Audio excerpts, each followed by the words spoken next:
Lapha bafuna izinguquko eSwatini. Before negotiations or dialogue begins, you must unban political parties, remove all political obstacles, including access to the media. And number 2, you must release all political parties, including a South African citizen by the name of Amos Mbenze, who is currently serving 85 years in prison.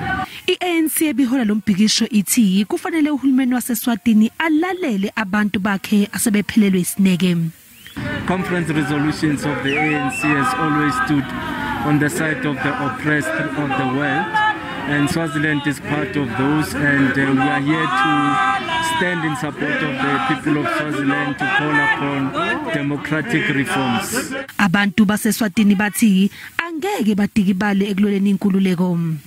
We are saying we are not going to stop until we gain our freedom. Freedom is our birthright and we shall have it. Kusenjalo lezi shoshovu zithi zizoqhubeka nokufaka ingcindezi uhulumeni waseSwatini kuze kube nentando yabantu.